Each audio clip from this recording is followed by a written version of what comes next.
আসসালামু আলাইকুম বন্ধুরা, আবারও চলে এলাম আমার ছাদ বাগানের একটা আপডেট ভিডিও নিয়েই বলতে পারো, যেহেতু কখন কি হচ্ছে তোমাদের দেখাচ্ছি। যখন আমার আনারস গাছগুলো উপরে ছাদে উঠছিল তার ঠিক পরপরের ভিডিও এটি। তোমরা আগের ভিডিওটিতে দেখেছো, আনারস গাছগুলো নিয়ে যাওয়া হলো। আমি এখন অপরাজিতা গাছ নিয়ে কথা বলছি। দেখতে পাচ্ছ বন্ধুরা, সামনে অপরাজিতা গাছ। এরকম গাছ আমার ছাদ বাগানে অনেক আছে। যেহেতু কিছুদিন আগে মাত্র গাছগুলো লাগানো হয়েছে, সেই জন্যই বন্ধুরা এই অপরাজিতা গাছগুলো এখন আমি উপরের ওই ছাদে, দেখতে পাচ্ছ এখানেও আছে, ওই ছাদটাতে দিতে চাচ্ছি না, যেহেতু এখানে পানি দিতে হবে দিনে দুবার। ওখানে আমি গেলে হয়তো দুদিন পরে যেতে পারবো, কিংবা কাউকে দিয়ে আমার পানিটা দেওয়াতে হবে। সেই জন্য আমি এখানে যতগুলো অপরাজিতা গাছ আছে সেগুলো আমি দিতে চাচ্ছি না। আমি ঘুরে ঘুরে দেখছি কোথায় কোথায় আছে। আমার একটা গাছ আছে, এই যে এখানে গাছটা, যেটা আমি সুমির কাছ থেকে উপহার হিসেবে পেয়েছিলাম। নার্সারির সুমি আমাকে গাছটি উপহার দিয়েছিল আমার পেস্ট্রির কথা শুনে। এই সাইড থেকে খুব একটা দেখানো গেল না, চলো ওই সাইড থেকে দেখার চেষ্টা করি। জানি না দেখানো যাবে কি না, যেহেতু গাছগুলো এলোমেলো। আমি এই গাছটির কথাই বলছি, এই যে টপটা ভেঙে গিয়েছে দেখছো না, এই গাছটির কথা। আসলে কোনো কিছু অনেকদিন থেকে ঠিক মতো গোছাচ্ছিলাম না, বাগানটা পরিবর্তন হবে দেখে। এখানেও কিন্তু আছে, যে আমি যেখানে যেখানে ক্যামেরাটা নিয়ে যাচ্ছি প্রত্যেকটা গাছের গোড়া এখানে দেওয়া আছে আমার অপরাজিতা ফুলের বীজ, যেগুলো একসময় এটাতে উঠবে। সেগুলো এই যে দেখতে পাচ্ছ বন্ধুরা, ফলও কিন্তু এসেছে, দেখে নিচ্ছি। এটি আমার বড়সড় একটি গাছ বলতে পারো। সবগুলো ফুল এখানে সাদা। অনেকদিন আগে তোমাদের দেখিয়েছিলাম আমার একটি গাছে 2 রঙের ফুল হয়েছে, তোমাদের কি মনে আছে? দেখো বন্ধুরা, ভালো লাগার একটা জায়গা ছিল এটি আমার, যেন অনেকগুলো গাছ পেরিয়ে এখানে আমাকে যেতে হতো।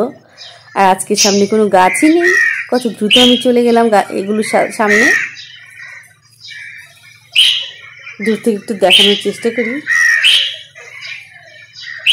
আমার সেই বট গাছ। এটি আমি তুলছি না, যেহেতু আলাদাভাবে একটা যত্ন আছে প্রতিদিনের, সেই জন্য। চলো বন্ধুরা দেখি আর কোথায় কোথায় অপরাজিতা গাছ আছে।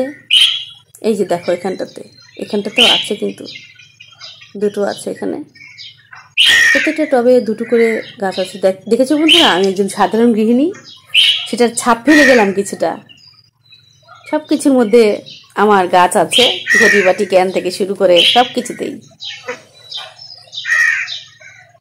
ওই পাশটাতেও আছে কিন্তু বন্ধুরা, চলো যাই ওখানে।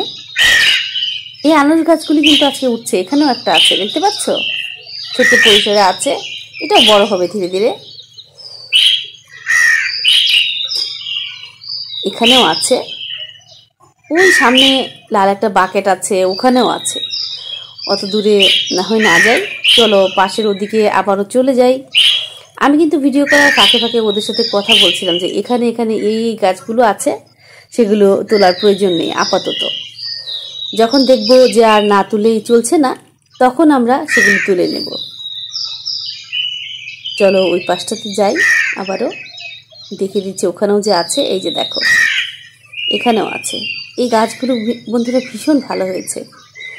আসলে যে ফুলের গাছগুলোতে অর্ধেক দিনের সূর্যের আলো পড়ে, সেই গাছগুলো কিন্তু ভীষণ ভালো হয়। সারাদিন আলো পড়ে এরকম গাছগুলো কিন্তু ভালো থাকে না বন্ধুরা। বিশেষ করে ফুলের গাছগুলোতে অর্ধেক দিন আলো পড়ে, সূর্যের আলোর কথাই বলছি আমি, যেটা সরাসরি পড়ে, সেগুলো খুব ভালো হয়। আবারও চলে এলাম সামনে ঠিক এই জায়গাটাতে। এখানে বসে বন্ধুরা আমি লাইভ করতাম, অনেকগুলো ভিডিও আছে, আবারও দেখে নিলাম। দেখো বন্ধুরা, এই জায়গাটা ভীষণ পছন্দের একটা জায়গা। আরও কিছু আপডেট নিয়ে আসবো বন্ধুরা। তোমরা যে যেখান থেকে আমাকে দেখলে, ভালো লাগলে আমাকে বন্ধু করে নিও।